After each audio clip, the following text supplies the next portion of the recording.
All right. This is Benjamin Schieber. We're going to try to play D&D as a quick storytelling thing, which means we're going to go really fast. I have with me, normally plays Hazen, but Milana is going to play Phase, not Face, and Ellie? Yeah. Is that what saying her name? Yeah. Ellie, who's playing Lilia Dragoslava. Temporary name. And I will be DMing. So, Lilia and Phase. You two have just made it out of the maze. You were trapped in there for, it felt like days. You saw your companions slowly get picked off one by one, and strange corrupted versions of themselves replace them. And in the end, you had to fight through these gray doppelgangers of your friends, and you barely made it out alive. But now you're here, and you're walking down this long slope, and below you can see this dark river, and you're still in a cave. You're in this dark cave, and the only light is coming from this large boat ahead of you. And Lilia, that's the name we're going with. Lilia, running through your head is this mantra of through the maze, cross the river, past the hounds. Through the maze, cross the river, past the hounds. You know that's what you have to do to catch up to the people ahead of you. That's all you have to do. And then you'll be with your leader, and hopefully everything will make sense. And so the boat is ahead of you, and you can see this enormously tall figure, taller than anyone you've ever seen before, standing at the edge of the boat. And he's holding a tall staff, or some sort of pole. And he's standing by this huge boat. It's the size of like what we would think of as like a paddle boat, like a casino paddle boat in modern day things. So, what do? I head towards the boat. Me too. Yeah. So the ferryman is standing there resolutely, and as he sees you approach, he sort of gives us a little wave, and as you get closer, he says, "Greetings. You're the ones we've been waiting for. There are some others coming later, but they'll catch up. Do you have the payment?" I guess I look in my bag. Do I have money? Yeah. I don't know if I have money. Yeah. You got like 50 gold. Oh. Okay, good. Yeah, we do have the payment. What is the payment exactly? 2 gold each, 1 for each eye. Okay. And he holds out this huge hand with these fingers that each seem to have like 3 joints on them each. And he holds out this hand. It's like as tall as you are. Oh, jeez. Wow. I reach into my bag and I pull out 2 gold pieces and I like reach out and like drop them in the hand really quickly because it's freaking me out. I just very bravely.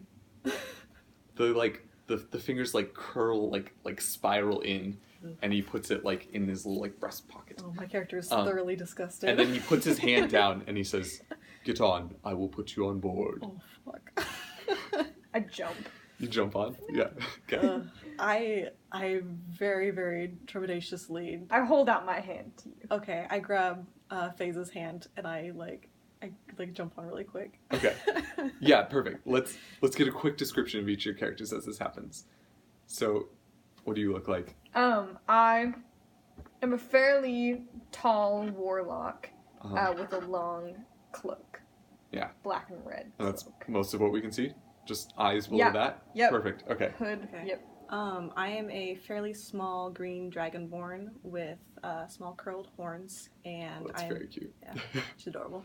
And I am wearing a sort of the kind of lightish grayish cloak, and I have my satchel on my back. Perfect.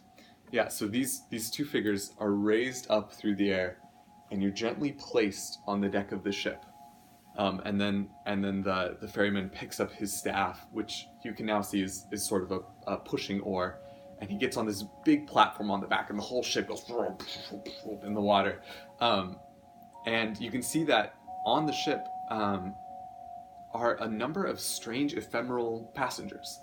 They're taller than you, but not nearly the size of the giant ferryman. They're maybe 7 feet tall, and they're gray, and they sort of fade in and out of your vision, almost like they're moving farther and closer. And they're gray and silvery and almost misty. And they have long faces, and you can't quite make out the features. They're just slightly blurry. And they talk in this low susurrus that you can barely hear on the edge of your vision. But there's a band playing, and this low, eerie, lilting music plays. And you can see this buffet of delicious foods laid out in front of you. And the ferryman, as he dips his long oar into the water, says, "Eat, drink, dance, be merry. The trip will go faster that way." And he begins to row. Make a perception check. 15 plus your perception, which should be your wisdom, so it should be pretty high. 3. Oh, wow. So 18. So you don't notice anything, but you notice that even though he's rowing, you aren't moving at all. He's doing these huge strokes that, like, he's a huge creature. You feel like you should be flying through the water, but you're perfectly still. But we're offshore. Barely. Okay. Like that far. Oh, okay. Yeah. I say, hey, are we supposed to be moving somewhere? He says, "Yes, the trip goes faster though if you're having fun." I look at FaZe and I'm like, you want to party? Sure.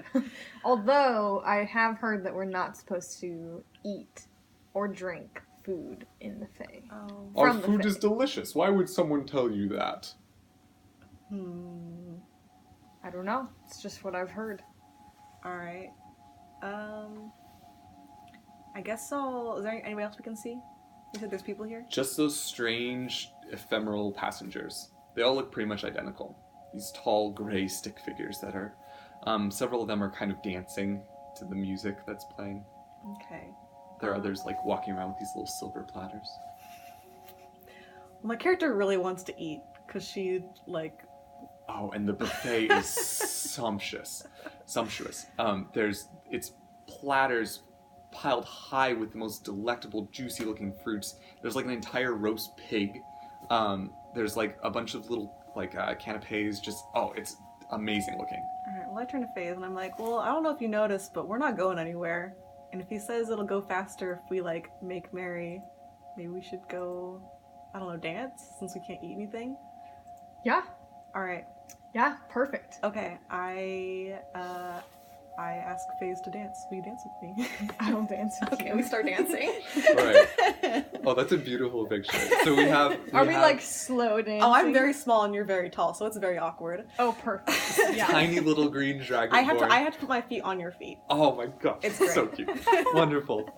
Yeah, so as soon as you guys start to dance, the ship does indeed begin this slow, gentle progression across the water. And,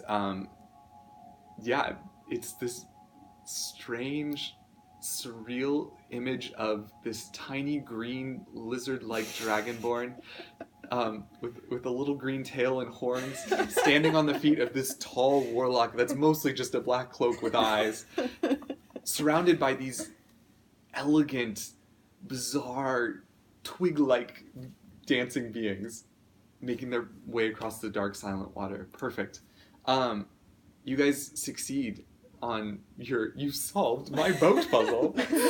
You guys come to dock against the shore, and the ferryman steps out into the water. It only comes up to like his knees, and he brushes away. He says, "The damn shrieking eels," and he lowers his hand. "I'll put you ashore."